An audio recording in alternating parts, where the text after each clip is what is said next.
Olá, sejam todos bem-vindos a mais uma aula e agora nós chegamos então ao período democrático de 1945 a 1964.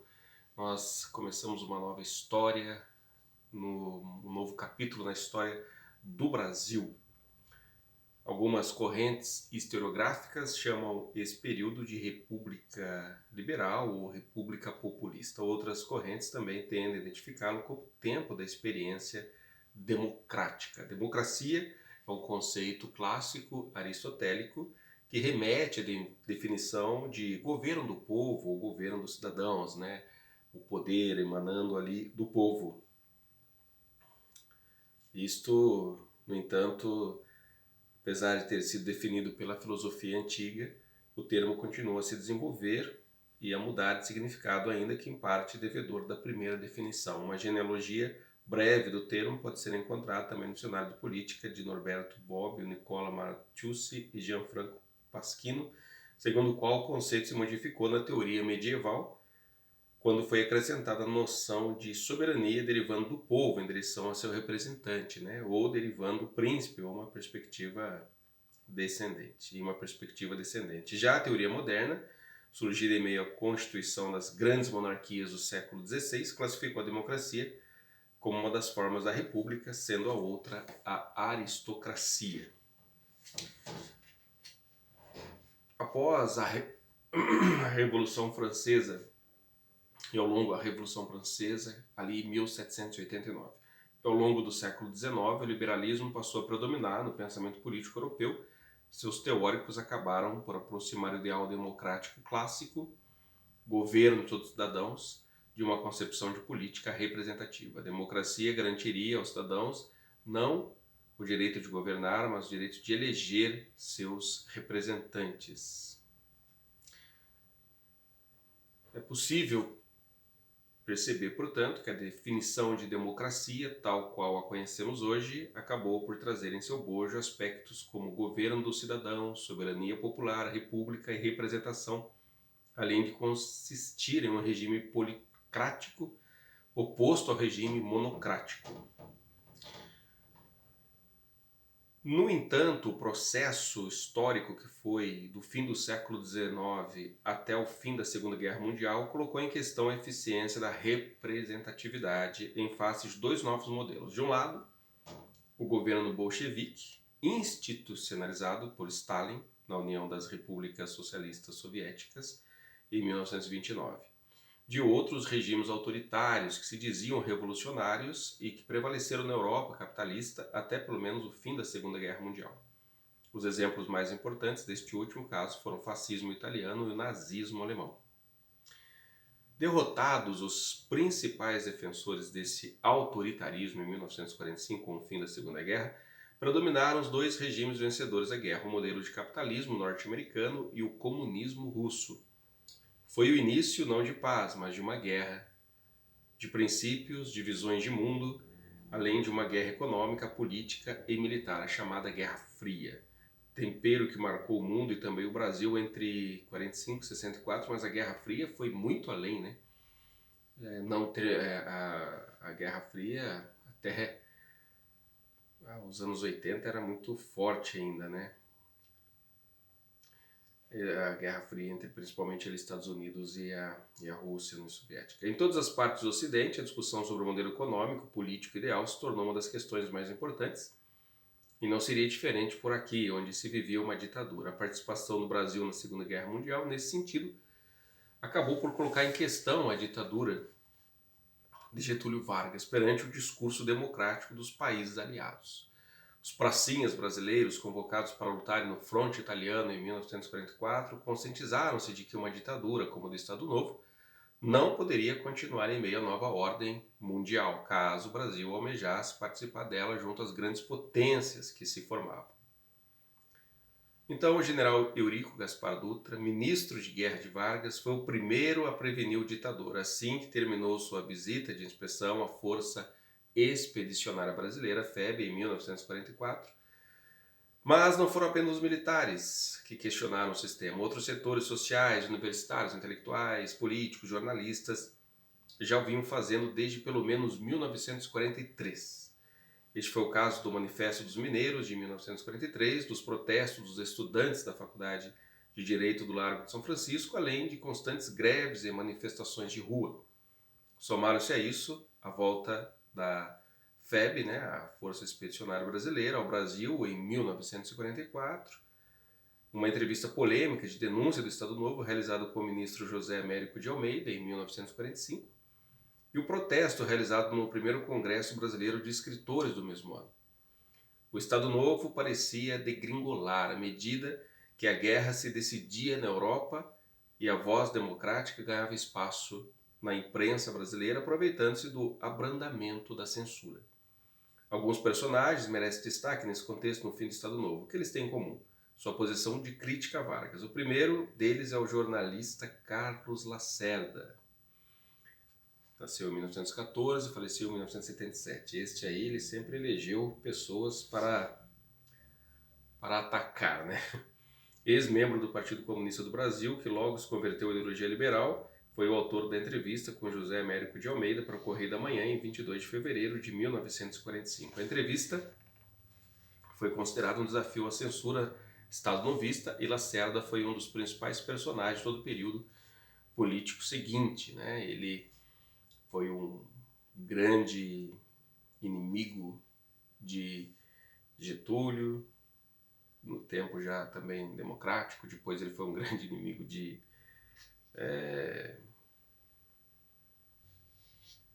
do Jânio Quadros também. Outros personagens importantes foi o brigadeiro Eduardo Gomes, da Aeronáutica, tenente revolucionário de 1922 e militar importante na Comissão Mista de Defesa do Brasil e Estados Unidos, estabelecidas durante a guerra. Ele foi o grande representante da imprensa liberal nas eleições presidenciais restabelecidas em 1945. O último personagem a ser mencionado ganhou força ao longo dos anos 1950 e 1960, mas ficou primeiramente conhecido por sua atuação como oficial do primeiro escalão da FEB durante a guerra, o então coronel Humberto de Alencar Castelo Branco, que nasceu em 1897 e faleceu em 1967, que viria a ser o primeiro presidente da ditadura militar brasileira, iniciada em 64. A gente vai chegar lá ainda, né? Depois aí da gente analisar esse período.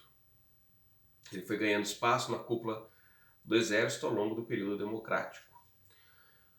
Mais do que todos os personagens mencionados, é incontestável a afirmação que a figura política mais importante da primeira metade do século XX brasileiro, que teve um destino trágico, foi o Getúlio Vargas, né? Nascido em 1882, falecido em 1954, onde ele tirou sua própria vida. A ditadura Vargas findava pouco a pouco após amplas manifestações de vários setores da sociedade, desde pelo menos 1943, mas Vargas não ignorava a situação. Assim que as exigências pelo fim do governo começaram a se tornar mais incisivas, o presidente afirmou sua intenção de retornar à democracia, convocando eleições para o fim de 1945, lançou um novo Código Eleitoral permitindo a criação dos partidos, abriu o processo para a formação de uma Assembleia Constituinte. Naquele momento, a situação era insustentável, né, para se manter o Estado Novo, justamente pela nova formação da nova ordem mundial. O Brasil havia apoiado, né, os Estados Unidos na guerra, os países, né, que faziam frente contra o eixo, que era a Itália, a Alemanha e Japão. Não teria como, a partir dessa nova configuração mundial, o Brasil continuar sendo uma ditadura, né? Além das vozes dentro do próprio país, a conjuntura do mundo naquele momento ali, não teria como o Brasil continuar tendo ajudas externas, aí, principalmente dos Estados Unidos, se continuasse, né, com a ditadura, né? Porque eles teriam que tomar partido, né? Porque como o mundo ficou dividido ali, né? De um lado o regime da Rússia ali, a Alemanha Oriental, enfim, eles teriam que tomar o partido pela democracia, senão os Estados Unidos, principalmente, iriam achar que eles estavam querendo, mesmo tendo os apoiado ali, enviado tropas, né, na Segunda Guerra, eles precisavam mostrar ao mundo que eles estavam do lado dos vencedores, né? Por isso eles precisavam seguir para o regime democrático para continuar recebendo aí os empréstimos, ajudas e tudo mais, né, dos Estados Unidos. Os partidos políticos começaram a se organizar já em 1945. Em março foi fundado o PTB, Partido Trabalhista Brasileiro. Em abril, a União Democrática Nacional, o DN. E em julho, o Partido Social Democrático, PSD. Os partidos mais importantes em termos eleitorais do período aqui analisado, né? Então, o DN, PTB e PSD. O mais irônico é que dos três, dois foram criados a partir de Getúlio Vargas. Do PTB, formado em sua maior parte pelo movimento sindical, Vargas foi membro fundador. No PSD, Vargas foi convidado para ser presidente do Diretório Nacional, cargo que recusou, apesar de o partido ter sido constituído por vários de seus interventores e amigos. Foi, porém, presidente de honra do partido. Portanto, no Brasil, a democracia foi fundada após uma ditadura, mas incorporou, ainda que com grande resistência, seu próprio ex-ditador, né? Porque ele era uma pessoa popular, né? Como a gente viu, né? Anteriormente, né? E a ditadura aqui também não era aquela ditadura monstro, né? Como em outros países. Na oposição política, encarnada principalmente na UDN, encontrava-se um grupo extremamente heterogêneo, segundo Maria Vitória Benevides. Havia antigas oligarquias de antes de 1930, pessoas que já tinham se aliado à Vargas, mas que haviam sido marginalizadas desde 1930 ou em 37, até grupos liberais com forte identificação regional e algumas esquerdas. Desconfiando das manobras de Vargas, uma junta militar formada pelo próprio ministro da Guerra, o Eurico Gaspar Dutra, pelo chefe do Estado-Maior Góes Monteiro, pelo brigadeiro Eduardo Gomes e por outros, depôs Getúlio Vargas em 29 de outubro de 1945.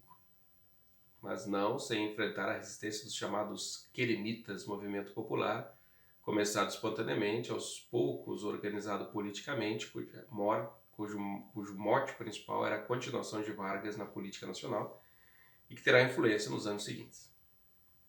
As primeiras medidas do novo governo, assumido pelo ministro do Supremo Tribunal Federal José Linhares, foram por fim ao Tribunal de Segurança Nacional, criado em 1936, e regulamentar as eleições.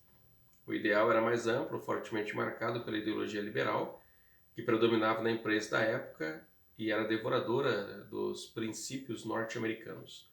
Pela primeira vez desde a Constituição de 1934, o sufrágio universal e o voto obrigatório, direto e secreto para homens e mulheres foram estabelecidos, excluindo-se, no entanto, os analfabetos.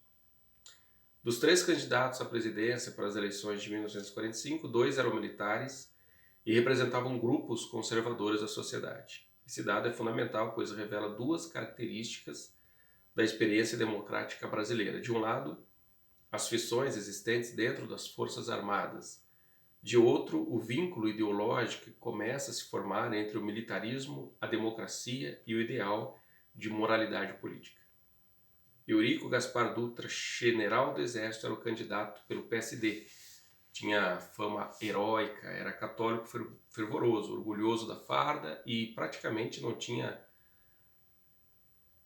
apelo popular, dono de um discurso mais burocrático do que carismático. Com perfil semelhante havia o brigadeiro Eduardo Gomes da Aeronáutica e sua campanha do lenço branco, era candidato da UDN, apoiado por grande parte da imprensa, pelos antigetulistas, por uma fração das Forças Armadas e pela classe média em geral. Por fim, o candidato dos comunistas e eu do Fiuza, engenheiro e ex-prefeito de Petrópolis.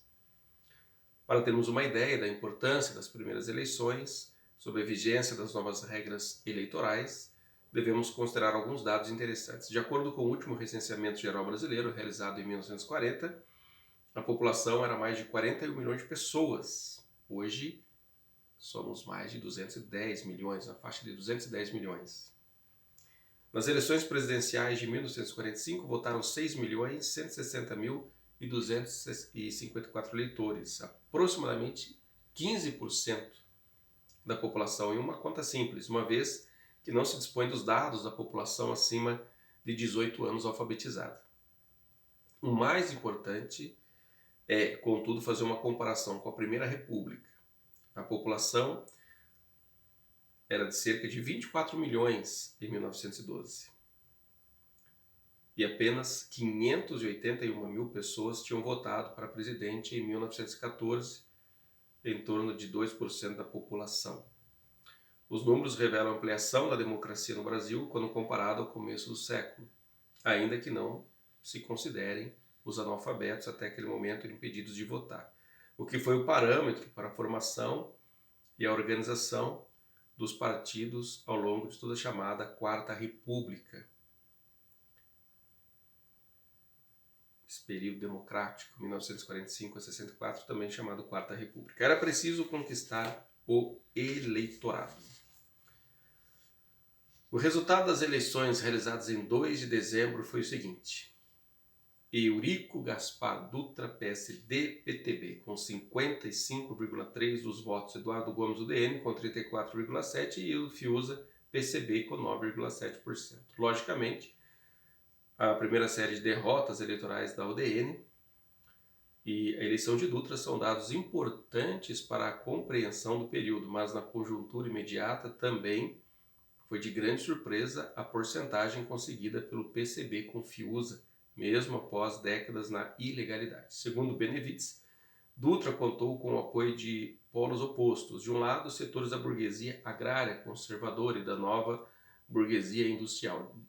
De outro, as camadas populares, distante do elitismo da campanha do brigadeiro Eduardo Gomes. Mesmo com sua visível herança estadonovista, o presidente representava a ala antigetulista do PSD. Em 31 de janeiro de 1946, Dutra tomou posse. Em 18 de setembro, a Constituição foi promulgada, sendo a base da democracia brasileira até 1967. A Constituição manteve as conquistas sociais e trabalhistas que vinham sendo adquiridas desde a década de 30. Registradas no papel, a eleição se tornou obrigatória a homens e mulheres acima de 18 anos, mas somente os alfabetizados podiam votar, o que excluía grande parte da população ainda analfabeta. Essa questão eleitoral, assim como a restrição ao direito de greve e a exclusão dos trabalhadores do campo das leis trabalhistas, foram as críticas mais recorrentes à Constituição de 1946. Na composição da Assembleia Constituinte Nacional, a grande maioria pertencia ao PSD, o que fez desse partido o mais importante na democracia brasileira na época. Já o movimento queremista, com apoio importante da parte dos comunistas, inclusive do recém-anistiado Luiz Carlos Prestes, conseguiu organizar a volta rápida de Getúlio Vargas à política por meio da sigla do PTB. Foi eleito senador pelo Rio Grande do Sul e por São Paulo, deputado constituinte pelo Rio Grande do Sul, por São Paulo, pelo Distrito Federal, pelo Rio de Janeiro, por Minas, pelo Paraná e pela Bahia. No total dos componentes da Assembleia, o DN elegeu 77 deputados e mais um pela Esquerda Democrática. Grupo interno ao DN, 10 senadores, o PSD elegeu 151 deputados e 26 senadores. Muito bem. Então, o presidente Dutra, né, foi ali eleito em 2 de dezembro de 45, primeiro presidente, então, dessa nova fase da história do Brasil, a fase aí democrática. Do ponto de vista econômico, o Estado Novo legara uma sociedade mais urbanizada e industrializada do que a Primeira República, processo garantido pela decisiva presença do Estado na regulação das atividades econômicas. Dutra assumiu um governo com uma importante entrada de reservas, consequência da guerra, mas também com um crescente processo inflacionário e um deficiente sistema de energia e de transportes, o que poderia prejudicar a continuidade do desenvolvimento econômico brasileiro. A questão dos transportes até hoje é bem não se comparando àquela época, mas ainda na escoação, né, da produção agrícola, enfim, as estradas aqui são ainda bem deficientes. Ao mesmo tempo, os ideais liberais em voga exigiam que medidas fossem tomadas no sentido de abertura do mercado e da diminuição da presença de órgãos centralizadores da economia, o que colocava em questão a tendência desenvolvimentista nacionalista do período anterior. Ficou clara para Dutra a necessidade de aproximação com o governo norte-americano, até mesmo a tentativa de obter ajuda financeira, como a gente já tinha comentado, né? Dessa aproximação acabaram se concretizando o rompimento das relações diplomáticas com a União Soviética em 1947 e a criação da Comissão Mista Brasil-Estados Unidos em 1948, que visava discutir os problemas econômicos brasileiros e propor soluções, principalmente no tocante à infraestrutura. No entanto, as expectativas em relação à ajuda norte-americana foram frustradas na medida em que a prioridade da potência mundial se concentrava no combate ao comunismo e na reconstrução da Europa, estando a América Latina em segundo plano, principalmente no que se referia a recursos financeiros. Do ponto de vista cultural, destacava-se o desenvolvimento da moderna dramaturgia brasileira, em um processo crescente de diversificação entre as décadas de 1940 e 1950. Afirma Alberto Guzik, que no conjunto dessa produção formou um arco que se estendeu do drama psicológico ao teatro social, da temática regional a urbana, da pesquisa da linguagem à retomada de modelos neoclássicos. Autores como Nelson Rodrigues e Ariano Suassuna se tornaram conhecidos nacionalmente ao longo dessas décadas.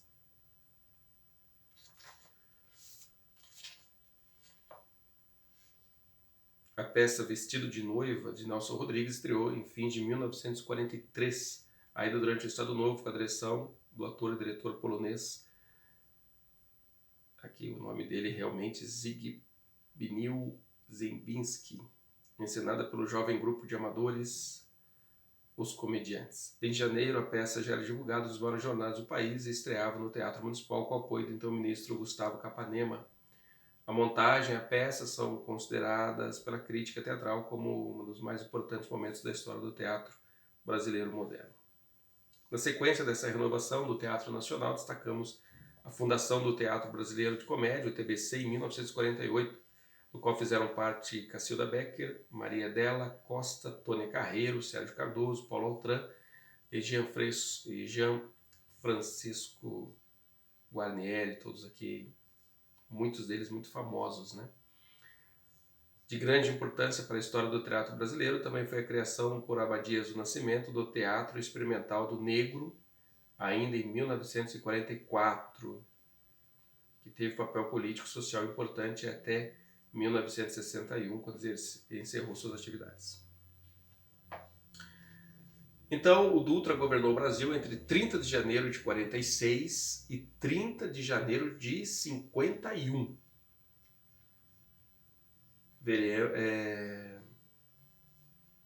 Ele terminou seu mandato, né? Algo que se tornaria um pouco dificultoso dali para frente ali, nos demais candidatos, ou nos demais presidentes, né? Uma das principais medidas relativas ao crescimento econômico foi a criação do Plano SALT, um plano quinquenal apresentado ao Congresso em 1948 e que pretendia organizar os gastos públicos nas áreas de saúde, alimentação, transporte e energia. O plano não se mostrou eficiente e Dutra acabou deixando o Brasil com uma inflação em progressão menos estável economicamente do que no começo de seu mandato. O resultado das eleições de 1950 caiu como um raio no país, dividindo cada vez mais a população e aumentando a polaridade política. Agora Getúlio, ele ganha a eleição, ele volta ao poder legitimamente pelos votos. 48,7% dos votos foram dados para ele, Getúlio Vargas, PTB, e 29,7% para o brigadeiro Eduardo Gomes. E 20,5% foram para Cristiano Machado, PSD, 0,1% para João Mangabeira, do pequeno Partido Socialista Brasileiro. O PSB foi fundado em 47 pelos membros da esquerda democrática que desejavam desvincular-se da UDN.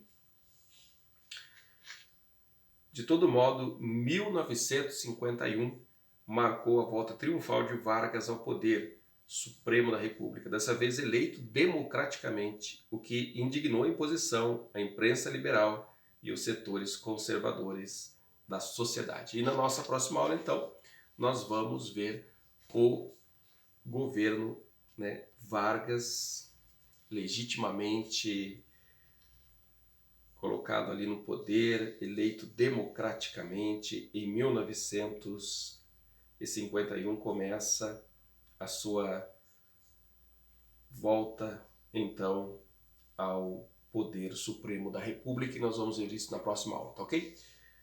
Fiquem, então, todos com Deus, porque agora a próxima aula vai ser realmente mais quente aí o assunto, né? Porque Getúlio Vargas é o grande nome até hoje da política brasileira.